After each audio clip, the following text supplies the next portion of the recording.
Assalamualaikum warahmatullahi wabarakatuh. Izinkan memperkenalkan diri, nama saya Rizkika Wahid Widilaksa. Izin menyampaikan aksi nyata 1.4 diseminasi budaya positif. Bismillahirrahmanirrahim.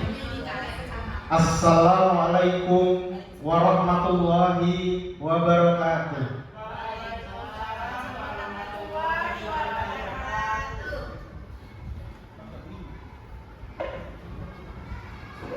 Alhamdulillah wa syukurillah wa la haula wa la quwwata illa billah, amma ba'd. Yang kami hormati Bapak Kepala Sekolah, yang kami hormati rekan-rekan guru dan teknik SD Negeri Proyonagan 5 Batang. Pertama, marilah kita panjatkan puji syukur kehadiran Allah Subhanahu wa taala. Dengan rahmatnya kita bisa berkumpul dalam kesempatan siang hari ini pada kegiatan Kompas, yaitu budaya positif. Sekaligus kami akan menyampaikan diseminasi pada modul 1.4, yaitu budaya positif oleh saya sendiri, Rizkika Wahid Widilaksa, CIB Angkatan 11 Kabupaten Batang.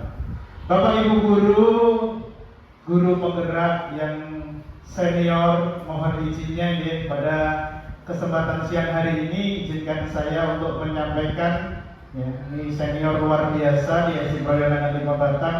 Ada 3 yang sudah menempuh guru penggerak. Tepuk tangan untuk kita semua. Luar biasa sekali Bapak Ibu, ya. Bapak Ibu, untuk mengawali pada siang hari ini, marilah kita berdoa terlebih dahulu senantiasa supaya kita mengikuti kegiatan hari ini dengan lancar. Amin, amin ya robbal alamin. Marilah kita menundukkan kepala sejenak, berdoa menurut agama dan kepercayaannya masing-masing. Dipersilahkan.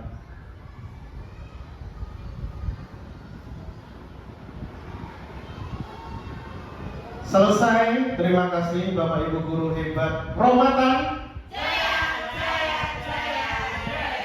Luar biasa, ya.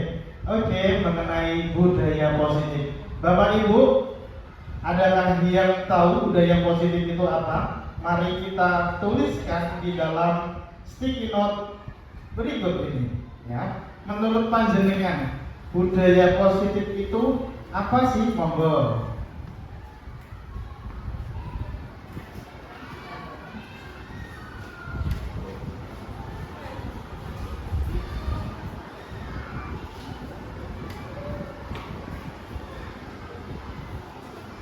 Budaya positif, budaya yang positif.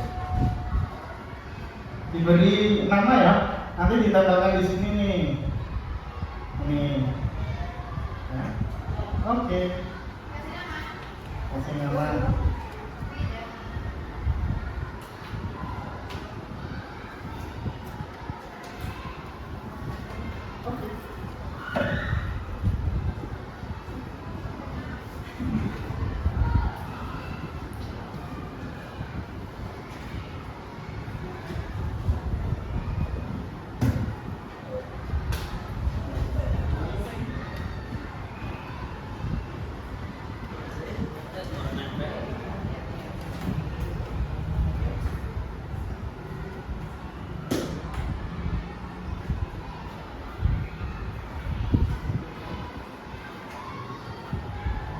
Oke, terima kasih. Oke, siap Pak Budi. Luar biasa, hebat sekali, ya. Ini menurut Bu Enda, ya, kebiasaan yang sudah dilakukan. Itu kebiasaan yang sudah dilakukan. Menurut Bu Ida, budaya positif adalah kebiasaan yang baik, teman-teman. Kemudian menurut Bu Ika, semua hal yang baik. Oke, terima kasih Bu Dwi. Budaya positif adalah kebiasaan yang baik, budaya yang baik, pembiasaan dan berdampak bagi murid. Menurut Pak Tarjoyo, budaya positif yaitu perilaku dan tindakan yang istimewa. Nah, luar biasa. Tepuk tangan untuk kita semua. Baik, Bapak Ibu, izinkan melanjutkan bahwa budaya positif itu adalah nilai-nilai, keyakinan, dan kebiasaan-kebiasaan di sekolah yang berpihak pada murid agar murid dapat berkembang menjadi pribadi yang kritis, penuh hormat dan tanggung jawab sesuai pada visi kita ya, visi sekolah kita ya ini ya, kritis, hormat, bertanggung jawab. Seorang guru yang baik harus memiliki kemampuan dalam mewujudkan budaya positif di sekolah. Budaya positif dapat dijalankan dengan menerapkan konsep-konsep inti seperti disiplin positif. Siapa tadi yang berangkatnya sudah sebelum jam 7? Angkat tangan. Oh, luar biasa. Berarti guru-guru sini hebat semua ya, matang ya. Ya. Memahami motivasi perilaku manusia berkaitan dengan hukum dan penghargaan, posisi kontrol seorang guru, pembuatan keyakinan kelas, penerapan segitiga restitusi dalam menyelesaikan permasalahan. Nah, ini untuk pembuatan keyakinan kelas, saya yakin seluruhnya pasti sudah pada membuat ini ya. Nah, sudah ya. Oke. Disiplin positif yaitu cara penerapan disiplin yang mengajarkan anak bertanggung jawab dan menumbuhkan disiplin diri berdasarkan nilai-nilai kebajikan. Lebih ke arah disiplin diri yang dapat mengontrol dalam melakukan segala tindakan. Dapat membuat murid memahami dan mengerti berdasarkan motivasi intrinsik, bukan karena paksaan, pujian, atau hukuman. Contoh nilai kebajikan Bapak Ibu ini ada peduli, penalaran, bekerja sama, keberanian, keingintahuan, usaha, keluasan atau fleksibel, berorganisasi. Nah ini ya, kita di sini di Kompas ini berarti kita berorganisasi ini Bapak Ibu ya. Bagaimana caranya untuk membangun budaya, membangun organisasi itu, tuh ya. Ada kesabaran, ada keteguhan hati, kehormatan, memiliki rasa humor, berinisiatif, integritas, pemecahan masalah, sumber pengetahuan, tanggung jawab, dan persahabatan. Selanjutnya, motivasi perilaku manusia untuk menghindari ketidaknyamanan atau hukuman, untuk mendapatkan imbalan atau penghargaan dari orang lain, untuk menjadi orang yang mereka inginkan dan menghargai diri sendiri dengan nilai kebajikan yang diyakini. Nah ini motivasi kita ya sebagai perilaku manusia dari internal ini ya Bapak Ibu ya, kita mulai dari sini untuk menjadi orang yang mereka inginkan dan menghargai diri sendiri dengan nilai-nilai mereka yakini. Lanjut, untuk hindari hukuman dan penghargaan berlebih ya, jadi ketika kita belajar bersama anak itu hindari sebuah hukuman ataupun penghargaan yang berlebih agar meminimalisir motivasi eksternal dalam diri murid. Nah ini 5 posisi kontrol seorang guru. Yang pertama ada penghukum, yang kedua pembuat rasa bersalah, yang ketiga ada teman, yang keempat pemantau, yang kelima manajer. Posisi kontrol seorang guru. Sebagai seorang guru, alangkah baiknya jika kita memposisikan diri kita sebagai seorang manajer. Guru itu bisa berdiskusi dengan murid, mempersilahkan murid untuk mempertanggungjawabkan perilakunya, dan mendukung anak untuk menemukan solusi dari sebuah permasalahan. Pada posisi manajer itu mengacu pada restitusi, bukan prostitusi tapi restitusi, yang dapat menjadikan murid sebagai manajer bagi dirinya sendiri sehingga tercipta identitas positif pada anak. Nah, ini keyakinan kelas ya Bapak Ibu ya. Kita sudah membuat ya. Tinggal kita menerapkannya ini Bapak Ibu ya. Guru berperan dalam mewujudkan terbentuknya keyakinan sekolah atau kelas dengan adanya kesepakatan antara guru dan murid.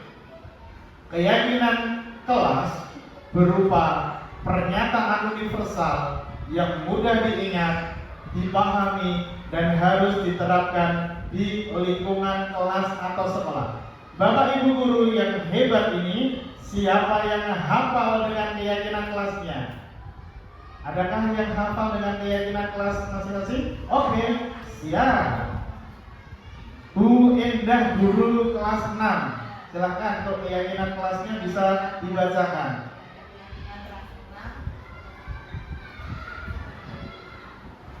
Menghargai teman, saling menghargai teman, makan dan minum di luar kelas, mengerjakan tugas tepat waktu, masuk kelas tidak boleh terlambat,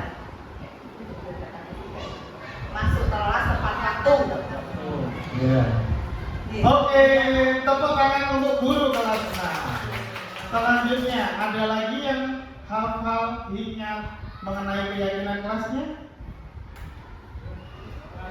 Oke, kelas 4.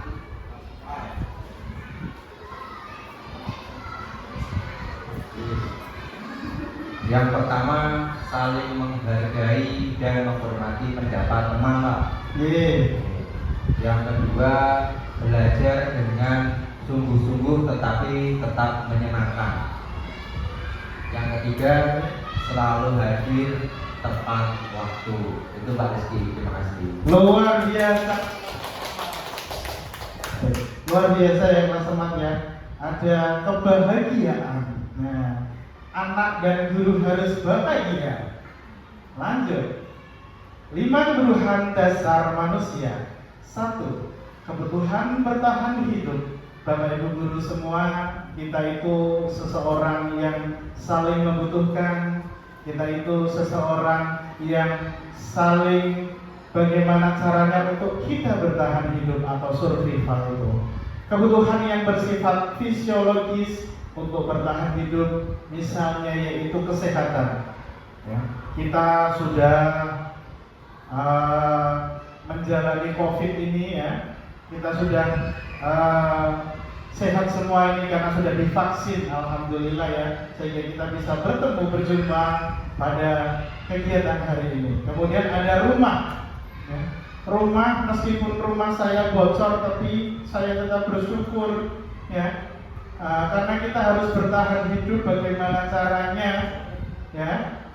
Rumah masih bersama orang tua, alhamdulillah masih ada orang tua yang mampu menanggung kita. Dan makanan, alhamdulillah pada pagi hari ini kita sudah sarapan semua ya Bapak Ibu ya? Ya sudah. Oke. Kebutuhan biologis sebagai bagian dari proses reproduksi termasuk kebutuhan untuk tetap bertahan hidup. Jadi kebutuhan reproduksi ini harus dijaga ya. Nah, ya ibu-ibu ya. Nah. Oke, jangan lupa itu ya. Seminggu minimal 3 kali biar bapaknya tidak pusing. Komponen psikologis pada kebutuhan ini meliputi kebutuhan akan rasa aman. Nah ini selain tadi fisiologi, ada biologis, ada psikologis. Nah psikologis ini ya kita harus rasa aman di sini tuh. Walaupun kemarin kita ada gempa di Batam, kita harus bagaimana caranya untuk merasakan keamanan. Coba kalau gempa terus, kalau ada kebanjiran, pasti psikologi kita itu akan terganggu Bapak Ibu guru semua. Ya. Dalam kasus Doni di atas apabila jauh berbeda. Oke, lanjut ya. Kasih sayang dan rasa diterima, itu kebutuhan untuk diterima. Kebutuhan ini ada 3, yaitu kebutuhan berikutnya adalah kebutuhan psikologis, kebutuhan untuk disayangi dan diterima, meliputi kebutuhan akan hubungan dan koneksi sosial, kebutuhan untuk memberi dan menerima kasih sayang, dan kebutuhan untuk merasa menjadi bagian dari suatu kelompok. Kebutuhan ini juga meliputi keinginan untuk tetap berhubungan dengan orang lain seperti teman, keluarga, pasangan hidup, teman kerja, binatang peliharaan, dan kelompok di mana kita tergabung. Anak-anak yang memiliki kebutuhan dasar kasih sayang dan rasa diterima yang tinggi biasanya ingin disukai dan diterima oleh lingkungannya. Maka mari kita ciptakan suasana sekolah ramah anak. Mereka juga akrab dengan orang tuanya. Biasanya mereka belajar karena suka pada gurunya. Kalau sudah ada rasa suka, maka anak itu akan mencari kita, Bapak Ibu. Ya. Bapak, Ibu, ayo masuk kelas, sudah waktunya masuk. Bagi mereka teman sebaya sangatlah penting. Mereka juga biasa suka bekerja dalam kelompok. Seperti peromatan yang hebat ini, ya. Bekerjanya pulangnya jam 2 pagernya. Tapi kita sampai jam 4, sampai maghrib, bahkan kemarin sampai jam 11 malam. Luar biasa ini ya. Ini adalah kasih sayang dan rasa yang harus kita terima. Yang ketiga yaitu penguasaan atau kebutuhan pengakuan atas kemampuan. Kebutuhan ini berhubungan dengan kekuatan untuk mencapai sesuatu, menjadi kompeten, menjadi terampil, diakui atas prestasi dan keterampilan kita, didengarkan, dan memiliki rasa harga diri. Luar biasa ini ya Bapak Ibu ya, prestasi Bapak Ibu guru peromatan juga hebat-hebat ini ya, prestasinya sangat membanggakan sekali ya. Ada yang menjadi panitia tingkat provinsi, ada yang juara Pak Imam kemarin apa ya Pak Imam ya? Sumber pembelajaran penggerak ya, luar biasa. Kebutuhan ini meliputi keinginan untuk dianggap berharga, bisa membuat perbedaan, bisa membuat pencapaian, kompeten, diakui, dan dihormati. Secara tidak langsung kita pasti dihormati kalau kita ada penghargaan. Dan penghargaan itu harus kita lakukan dengan usaha mati-matian pastinya. Ya, tidak ada usaha yang sia-sia. Anak-anak yang memiliki kebutuhan dasar akan penguasaan yang tinggi biasanya selalu ingin menjadi sebuah pemimpin. Ya. Mereka juga suka mengamati sebelum mencoba hal baru. Mereka kecewa bila melakukan kesalahan. Mereka juga biasanya rapi dan sistematik dan selalu ingin mencapai yang terbaik. Yang keempat, ada kebebasan kebutuhan akan pilihan. Kebutuhan untuk bebas adalah kebutuhan akan kemandirian, otonomi, memiliki pilihan dan mampu mengendalikan arah hidup seseorang. Anak-anak dengan kebutuhan kebebasan yang tinggi menginginkan pilihan. Mereka perlu banyak bergerak, suka mencoba-coba, tidak terlalu terpengaruh orang lain, dan senang mencoba hal baru. Nah ini ya Bapak Ibu, kita harus garis bawahi, anak itu suka mencoba hal baru. Hati-hati jika hal barunya itu negatif, Bapak Ibu. Kita harus selalu mengingatkan anak kita supaya tidak terpengaruh hal-hal yang negatif demikian. Selanjutnya yaitu kesenangan atau kebutuhan untuk merasa senang. Tadi ada di keyakinan kelas 4 ya Bapak Ibu ya. Kebutuhan akan kesenangan adalah kebutuhan untuk mencari kesenangan, bermain, tertawa. Bayangkan hidup tanpa kenikmatan apapun, betapa menyedihkannya. Leicester menghubungkan kebutuhan akan kesenangan dengan belajar. Semua hewan dengan tingkat inteligensi tinggi, anjing, lumba-lumba, primata dan lain-lain bermain. Saat mereka bermain, mereka mempelajari keterampilan hidup yang penting. Manusia itu tidak berbeda. Anak-anak dengan kebutuhan dasar kesenangan yang tinggi biasanya ingin menikmati apa yang dilakukan. Mereka bisa berkonsentrasi tinggi saat mengerjakan hal yang disenangi. Mereka suka permainan dan suka mengoleksi barang, suka bergurau, suka melucu, dan juga menggemaskan. Bahkan saat mereka bertingkah laku buruk, mereka masih terlihat lucu. Itulah anak-anak kita, Bapak Ibu. Ya. Anak itu memang kadang itu bertingkah laku buruk kepada kita. Sok sering hanya lewat lari saja tanpa membungkukkan badan. Mari kita bersama sadarkan, ya, akan pentingnya sopan santun terhadap Bapak Ibu guru. Ya. Walaupun kita tidak mengajar di kelas tersebut, anak tersebut, maka kita selayaknya harus selalu mengingat. Pada dasarnya kesenangan ini, ya, selalu harus dilakukan. Baik murid maupun guru harus senang. Maka dari itu nanti bendahara, ya, Bu Wida nanti membuat agenda senang-senang ini harus bermain, tertawa dan bergembira. Ya, harus bermain, tertawa dan bergembira. Oke, alhamdulillah ya. Mati lampu, kita lanjutkan ya Bapak Ibu ya. Akan kami kirimkan slide-nya di WA dengan masing-masing. Oke. Aman ya Kata Jaya ya? Oke. Jalan semua ya detiknya ya. Oke, lanjut. Tadi sepertinya saya itu mau membuat itu apa, Bu Wida itu mengagendakan untuk piknik ya, biar Bapak Ibu guru itu senang ya. Nah, bermain bersama. Oke. Nah, ini kita ke restitusi Bapak Ibu. Sebuah cara menampakkan disiplin positif pada murid, yaitu dengan proses menciptakan kondisi bagi murid untuk memperbaiki kesalahan mereka, sehingga mereka bisa kembali pada kelompok mereka dengan karakter yang lebih kuat. Gosen 2004 menurut Gosen.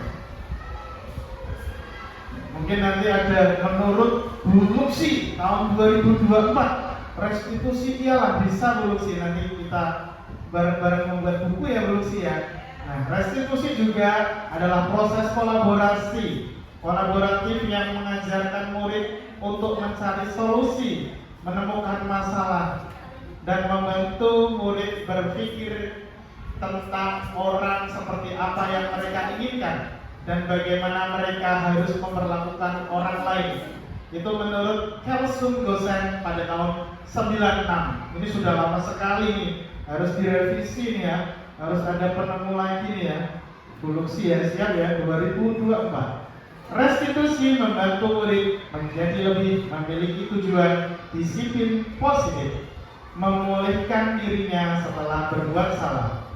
Menekannya adalah bukan pada bagaimana berperilaku untuk menyenangkan orang lain atau menghindari ketidaknyamanan, namun tujuan adalah menjadi orang yang menghargai nilai-nilai kebajikan yang mereka percayai. Sebelumnya kita telah belajar tentang teori kontrol bahwa pada dasarnya kita memiliki motivasi intrinsik. Melalui restitusi, ketika murid berbuat salah, guru akan menanggapi dengan cara yang memungkinkan murid untuk membuat evaluasi internal tentang apa yang dapat mereka lakukan untuk memperbaiki kesalahan mereka dan mendapatkan kembali harga dirinya. Restitusi menguntungkan korban, tetapi juga menguntungkan orang yang telah membuat salah.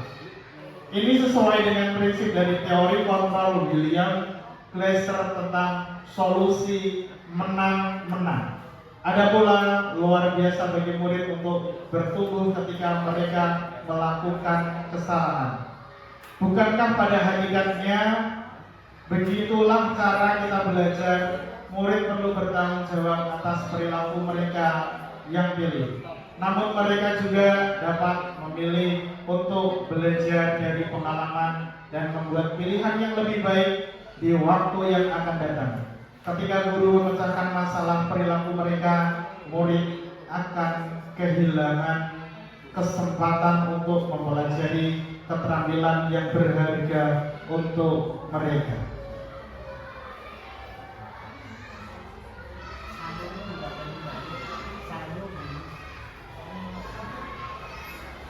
Ciri-ciri restitusi yang membedakannya dengan program disiplin yang lainnya. Restitusi bukan untuk menebus kesalahan, namun untuk belajar dari kesalahan. Dan pendekatan restitusi mereka murid berbuat salah, guru tidak mengarahkan untuk menebus kesalahannya dengan membayar sebuah hutang.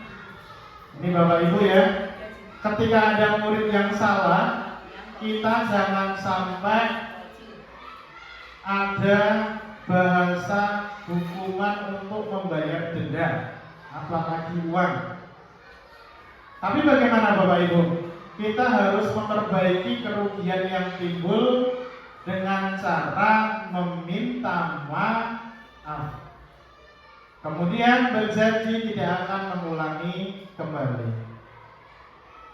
Karena kalau fokusnya ke sana, maka murid akan berbuat salah, akan fokus pada tindakan yang bersifat eksternal, yaitu untuk menebus kesalahan dan menghindari ketidaknyamanan. Akan tetapi lebih pada upaya perbaikan diri. Selanjutnya, restitusi itu memperbaiki hubungan. Restitusi adalah tentang memperbaiki hubungan dan memperkuatnya. Restitusi juga membantu murid dalam hal mereka ingin menjadi orang seperti apa dan bagaimana mereka ingin memperlakukannya. Restitusi adalah proses refleksi dan pemulihan. Proses ini menciptakan kondisi yang aman bagi murid untuk menjadi jujur pada diri mereka sendiri dan mengevaluasi dampak dari tindakan mereka pada orang lain. Ketika proses pemulihan dan evaluasi diri telah selesai, mereka bisa memulai berpikir tentang apa yang bisa dilakukan dan menebus kesalahan mereka pada orang lain yang menjadi korban. Restitusi itu juga sebuah tawaran Bapak Ibu, bukan sebuah paksaan. Restitusi yang dipaksa bukanlah restitusi yang sebenarnya, tapi konsekuensi. Bila guru memaksa proses restitusi, maka murid akan bertanya, apa yang akan terjadi kalau saya tidak melakukannya? Misalnya mereka sebenarnya tidak suka konsekuensi yang guru sarankan. Mereka mungkin akan setuju dan akan melakukan, tetapi karena mereka menghindari tindakan nyaman atau menghindari kehilangan kebebasan atau diasingkan dari kelompok, mereka akan percaya kalau mereka menyakiti orang, mereka juga tersakiti. Mereka pikir itu impas. Seorang anak yang memukul temannya akan mengatakan, kamu boleh pukul aku balik biar impas. Memaksa melakukan restitusi bertentangan dengan perkembangan moral, yaitu kebebasan untuk membuat pilihan. Oleh karena itu penting bagi guru untuk menciptakan kondisi yang membuat murid bersedia menyelesaikan masalah dan berbuat lebih baik lagi, dan berkata, tidak apa-apa kok, berbuat salah itu manusiawi. Semua orang pasti pernah berbuat salah. Pembicaraan ini bersifat tawaran Bapak Ibu, bukan sebuah paksaan. Bukan mengatakan kamu harus melakukan ini, kalau tidak maka akan saya hukum, kalau tidak maka saya akan bla bla bla. Restitusi itu juga menuntut untuk melihat ke dalam diri. Dalam proses restitusi kita akan melihat adanya ketidakselarasan antara tindakan murid yang berbuat salah dan keyakinan mereka tentang orang seperti apa yang mereka inginkan untuk membimbing proses pemilihan diri. Guru bisa bertanya pada siswa, kamu ingin menjadi orang seperti apa? Apa yang kamu percayakan tentang bagaimana orang harus memperlakukan orang lain? Bagaimana kamu diperlakukan ketika kamu berbuat salah? Kita tidak ingin menciptakan rasa bersalah pada diri anak dengan bertanya seperti itu. Kalau guru melihat rasa bersalah di wajah murid, maka guru harus cepat-cepat mengatakan, tidak apa-apa kok berbuat salah. Ketika murid sudah dibimbing untuk mengeksplorasi orang seperti apa mereka inginkan, guru bisa mulai bertanya tentang kejadiannya. Seberapa sering hal terjadi, apa yang dia lakukan, dia berada di mana. Murid tidak akan berbohong pada kita, Bapak Ibu Guru. Bapak Ibu Guru yang kami hormati, restitusi mencari kebutuhan dasar yang mendasari tindakan untuk berpindah dari evaluasi diri ke restitusi diri. Penting bagi murid untuk memahami dampak dari tindakannya pada orang lain. Kalau murid paham bahwa setiap orang memiliki kebutuhan dasar untuk dipenuhi, hal ini akan sangat membantu sehingga ketika murid melakukan kesalahan, mereka akan menyadari kebutuhan apa yang sedang mereka coba penuhi. Demikian juga kebutuhan orang lain. Untuk membantu murid mengenali kebutuhan dasarnya, guru bisa meminta mereka mengenali perasaan mereka. Perasaan sedih dan kesepian menunjukkan adanya kebutuhan cinta dan kasih sayang yang tidak terpenuhi. Perasaan dipaksa atau terlalu banyak beban menunjukkan kurangnya kebutuhan akan kebebasan. Perasaan takut akan kelelahan, kelaparan menunjukkan pada kita kalau kita merasa tidak aman. Perasaan bosan menunjukkan kurang terpenuhinya kebutuhan kesenangan. Luar biasa ya Bapak Ibu ya. Kita jangan terlalu memaksakan ya. Kita harus senang semua ya. Rasa takut atau kelelahan, kelaparan itu bisa membuat rasa tidak aman. Apabila anak itu ada yang belum sarapan, berarti kita harus menyediakan sarapan. Apakah demikian Bapak Ibu? Ya. Mungkin kita mengkomunikasikan dulu ya kepada orang tua ya. Ibu, anaknya belum sarapan, bisakah disusulkan untuk sarapannya? Ya, begitu Bapak Ibu. Lanjut, restitusi diri adalah cara yang paling baik. Dalam restitusi diri, murid belajar untuk mengubah kebiasaan dari kecenderungan untuk mengomentari orang lain menjadi mengomentari diri sendiri. Menurut Dr. William Fraser menyatakan, orang yang bahagia akan mengevaluasi diri sendiri. Orang yang tidak bahagia akan mengevaluasi orang lain. Restitusi fokus pada karakter bukan tindakan. Dalam proses restitusi diri, maka murid akan menyadari dia sedang menjadi orang yang seperti apa. Orang itu adalah menunjukkan fokus pada guru akan mengatakan, ibu atau bapak tidak terlalu mempermasalahkan apa yang kamu lakukan hari ini, tetapi mari kita bicara tentang apa yang mereka lakukan besok. Kamu bisa saja minta maaf, tetapi orang akan lebih suka mendengarkan apa yang mereka lakukan. Restitusi menguatkan, bisakah momen ketika murid melakukan kesalahan menjadi sebuah momen yang baik? Jawabannya tentu bisa, asalkan ia bisa belajar dari kesalahan itu. Apa maksud kalimat yang kita bisa lebih kuat setelah kita belajar dari kesalahan? yaitu lebih kuat di sini maksudnya bukan menekankan perasaan kita dalam-dalam. Kuat di sini artinya menyadari apa yang murid ubah dan murid benar-benar mengubahnya. Guru bisa bertanya, apa yang dapat diubah dari murid itu sendiri? Bagaimana kamu bisa berubah? Restitusi fokus pada solusi. Dalam restitusi, guru menstabilkan identitas murid dengan mengatakan kita tidak fokus pada kesalahan. Bapak Ibu guru tidak tertarik untuk mencari siapa yang benar dan siapa yang salah.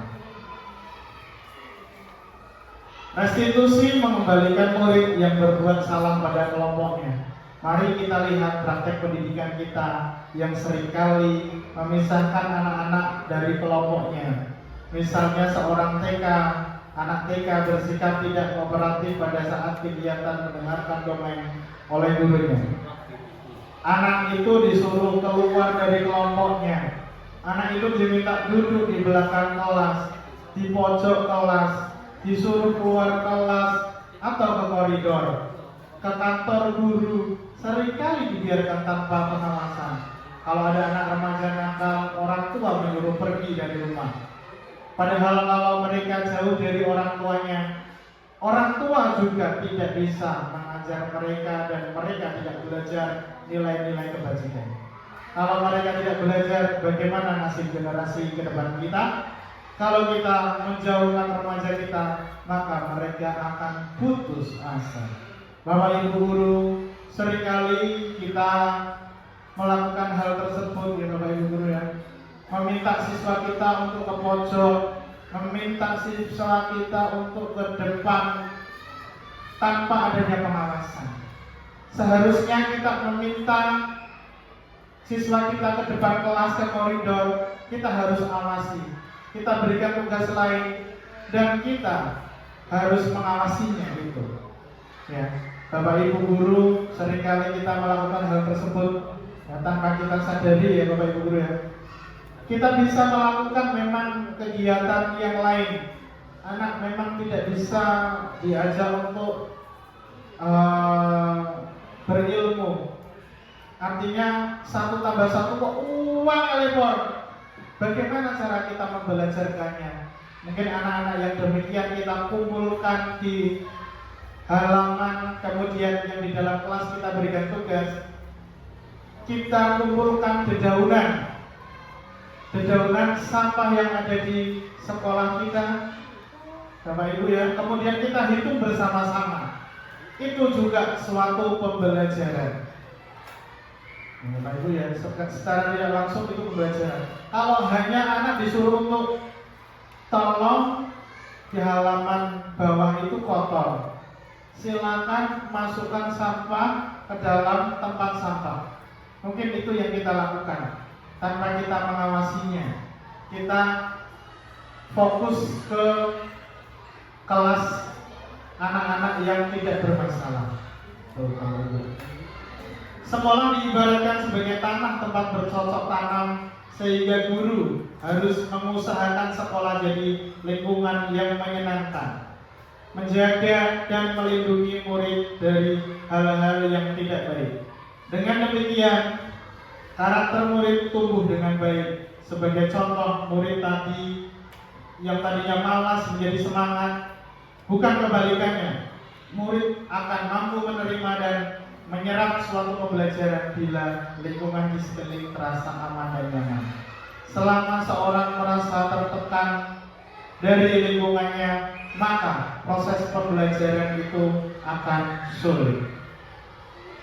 Salah satu tanggung jawab seorang guru adalah bagaimana menciptakan suatu lingkungan positif dari warga sekolah yang saling mendukung dan saling belajar serta saling bekerja sama sehingga tercipta kebiasaan baik Bapak Ibu guru. Bapak Ibu guru berkata, coba kita analisis, pernahkah anak membuat salah pada kertas sticky note berikut ini?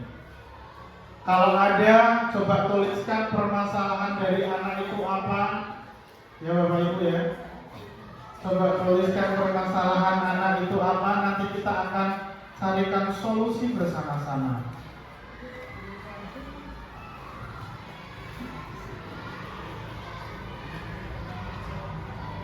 Tuliskan sebuah masalah dari siswa.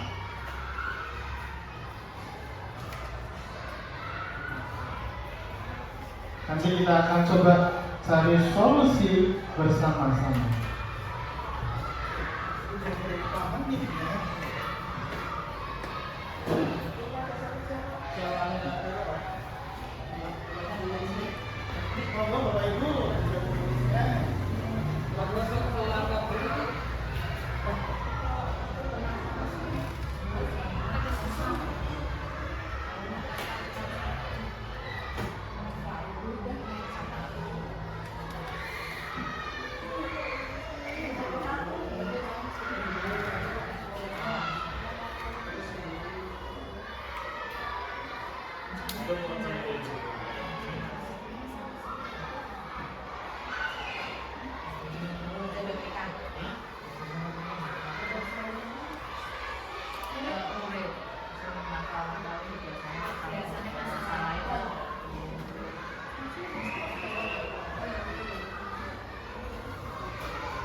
Bapak Ibu yang belum absen silakan untuk dapat mengisi presensi terlebih dahulu.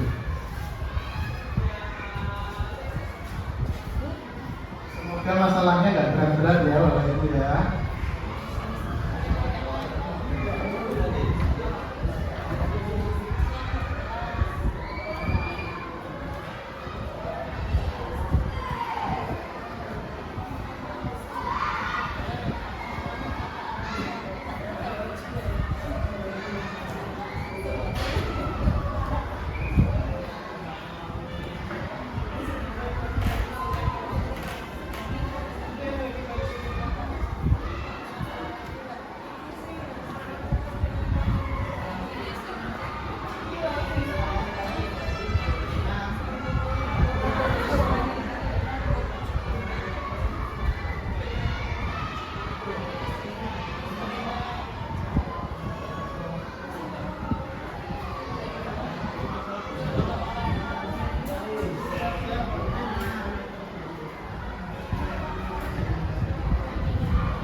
Ya Bu, sambil ditunggu teman-teman ya yang belum ya.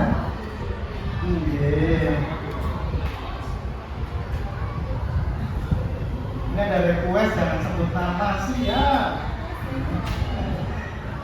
Oke, sudah kelihatan kembali ya layar kita. Alhamdulillah listriknya sudah nyala kembali. Jadi sempat error karena ada terjadi gangguan di ruang guru kita ya. Mungkin nanti jangan menggunakan komputer terlebih dahulu karena listriknya menyebabkan jepret.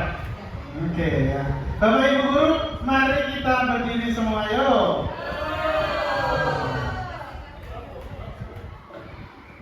Bukan nomor satu ini Pak. Oke, kita gerakkan mulut kita. Bagaimana caranya yuk? Mulutnya digerakkan. Lihatlah tatapan teman kita. Oke ya, bergerak ya mulutnya. Kemudian kedipkan mata kita. Kedipkan mata, ya. Siapa yang kedipkannya paling bagus ini? Oke. Kemudian anggukkan kepala kita.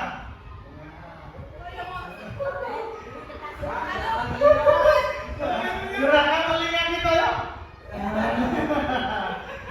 Oke, silakan duduk kembali. Tepuk tangan kita semua. Daripada kantor ibu tadi kan gelap ya kita ya. Oke, ini ada beberapa permasalahan. Ini akan kita carikan solusi bersama. Ya, semoga nanti kedepannya anak-anak kita yang mempunyai permasalahan itu bisa kita lakukan tindakan-tindakannya itu biar betul ya. Yang pertama, permasalahan anak, buku tulis atau buku paket ketinggalan di rumah. Nah ini ya, anaknya siapa ini ya? Buku tulis atau paket ketinggalan di rumah. Bapak Ibu, ada yang bisa membantu saya mencari solusinya ketika ada anak yang ketinggalan buku tulis itu di rumah.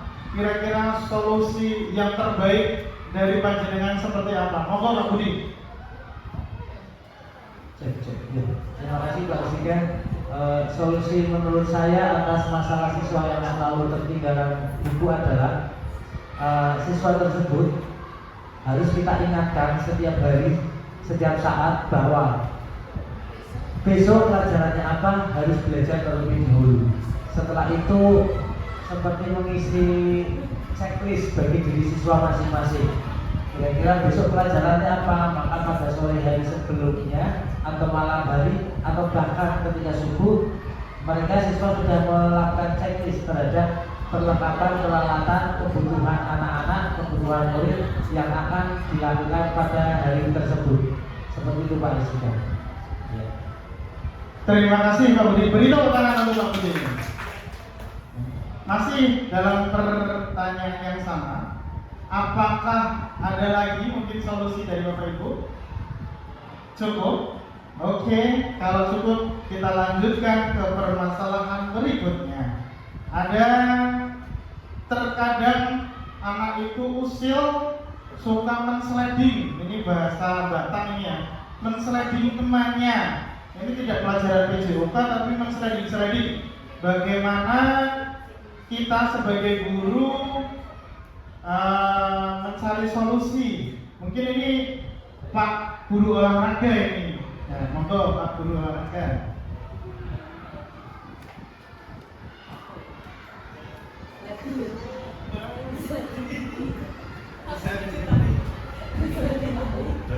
Assalamualaikum warahmatullahi wabarakatuh. Saya sedikit memberikan solusi bagi anak yang suka mensleding temannya. Jika di saat jam pelajaran olahraga, saya sudah memberikan suatu kesepakatan bersama ya. Jadi ketika berolahraga kita sudah awal menyampaikan bahwa kita adalah satu kelas dan satu kelas teman. Nah, teman harus saling menjaga. Jika ada yang menyakiti, maka harus bagaimana itu nanti anak yang akan tahu sendiri.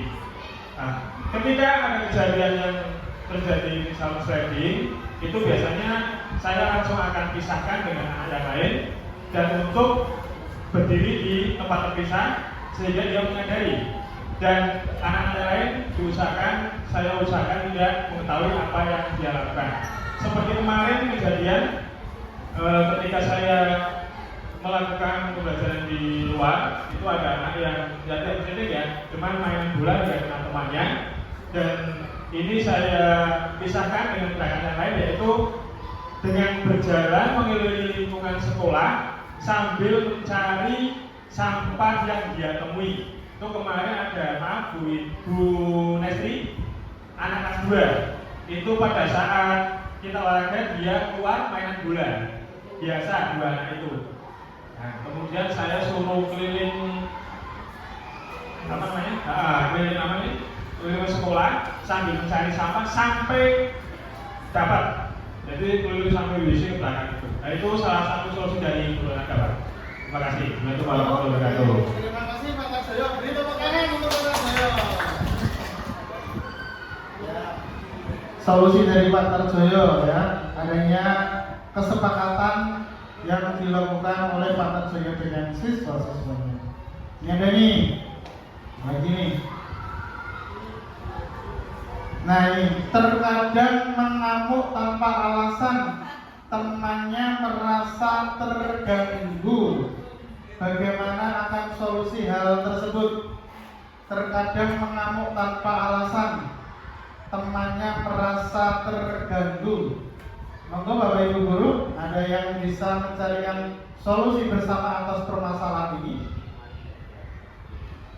Terkadang mengamuk, moro-moro ujuk-ujuk mengamuk, dan temannya merasa terganggu. Peduli? Ya, peduli ya. Solusi ya.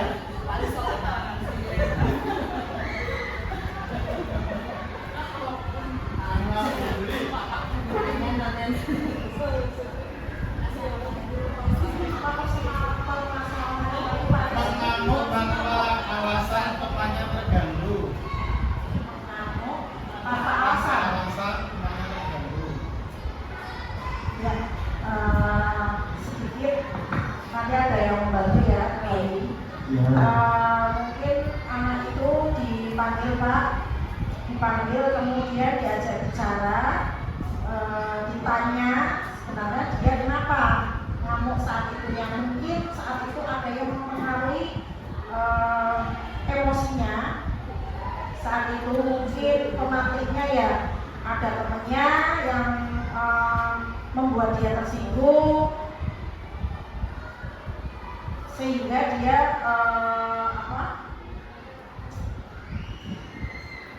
mengamuk itu tadi di dalam kelas. Kemudian ada mood dia yang dari rumah mungkin sudah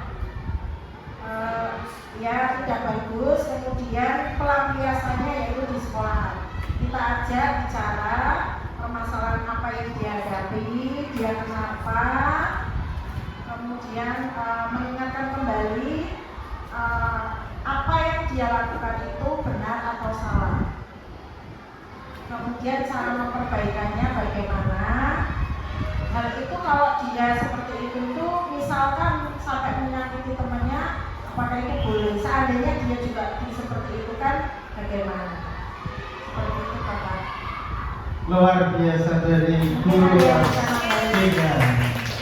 Ada yang mau menambahkan lagi Bapak Ibu Guru?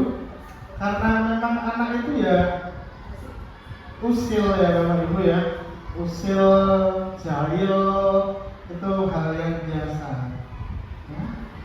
Kita sebagai seorang guru harus bisa memberikan motivasi pada anak tersebut supaya mengurangi keusilan. Kebiasaan-kebiasaan keusilan seperti mengupil dan diberikan ke temannya itu ya, itu usil tapi menjijikkan ya. Nah itu ya, usil dan menjijikkan itu. Nah, ini ada lagi permasalahannya itu drama. Nah ini anaknya itu drama ini, berarti calon actinger, calon pemain filmer, ya, kurang perhatian atau cari perhatian. Luar biasa ini yang membuat permasalahannya. Kurang perhatian dan mencari perhatian. Perhatian bahwa kita akan selesai sebentar lagi. Ya. Oke, ya. Kurang perhatian atau mencari perhatian. Ya, siapa yang bisa membantu ini menyelesaikan permasalahan dari teman kita ini? Kurang perhatian atau cari perhatian? Caper, bukan ya, bukan. Caper, cari perhatian. Nah, ini yang seringkali ratunya caper, monggo.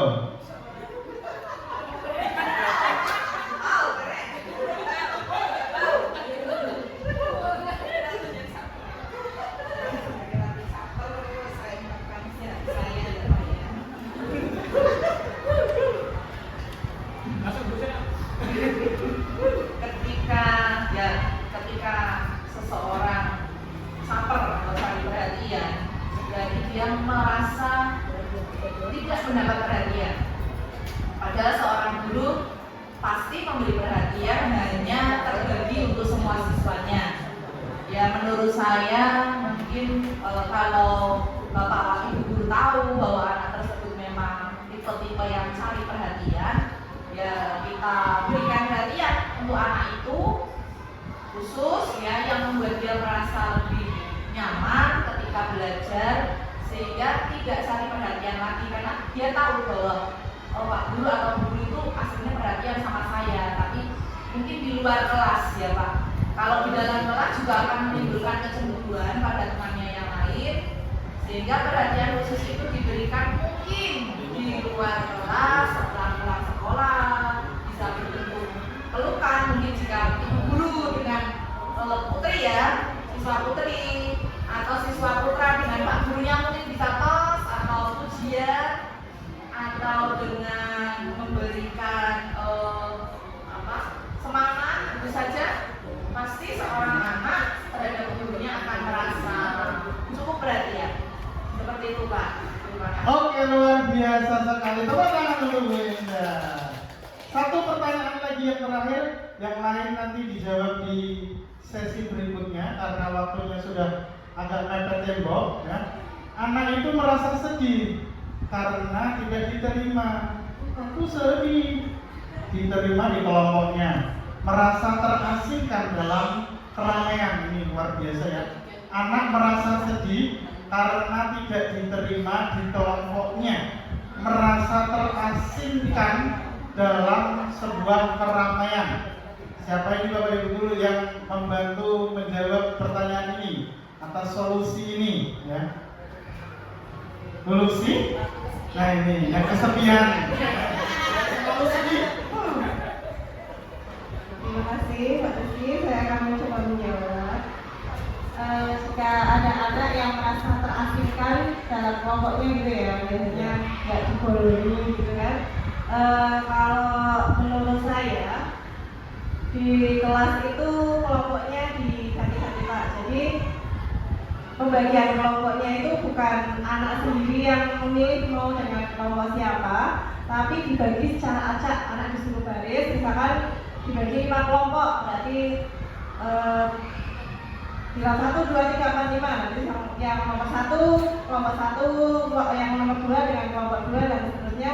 Dan itu dalam 1 minggu itu bisa digilir. Jadi anak-anak kelompoknya itu ganti-ganti. Jadi terus bisa juga dengan permainan-permainan atau ice breaking.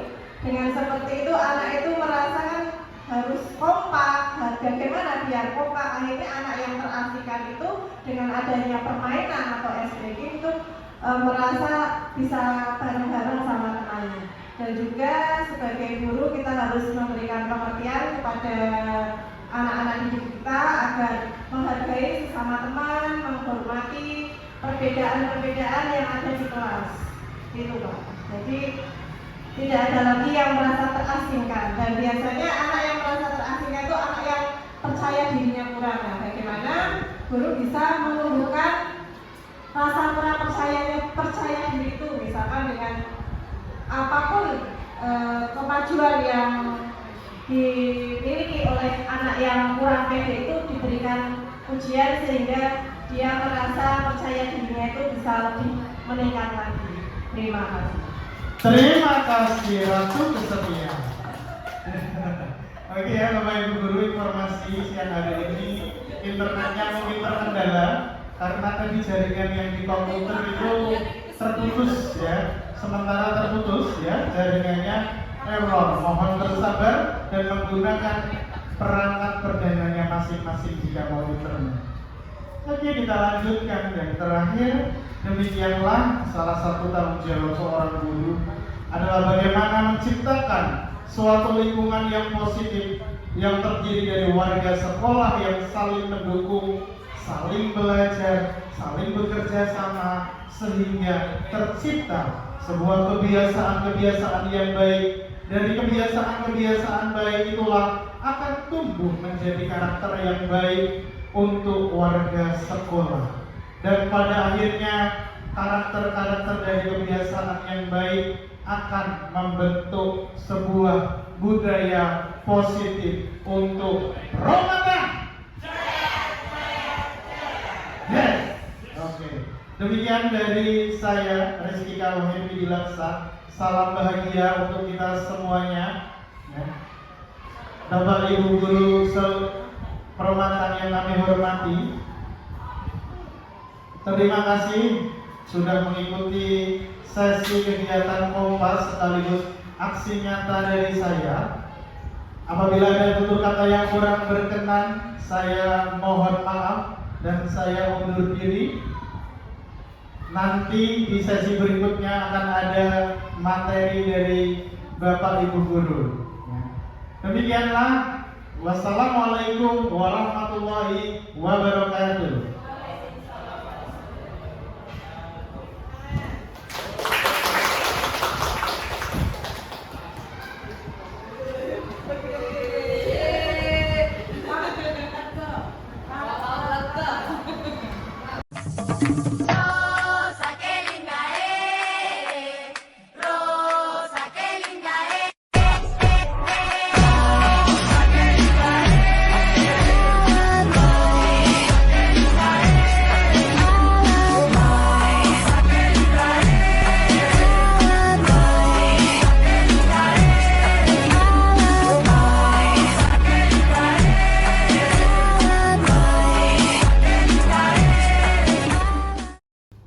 Halo, ya Pak Rizky dalam kegiatan pembelajarannya sudah menerapkan kelompok interaktif dan bahkan belajarnya sudah di luar kelas.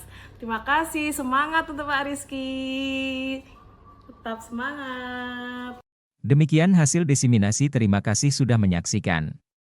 Wassalamualaikum warahmatullahi wabarakatuh.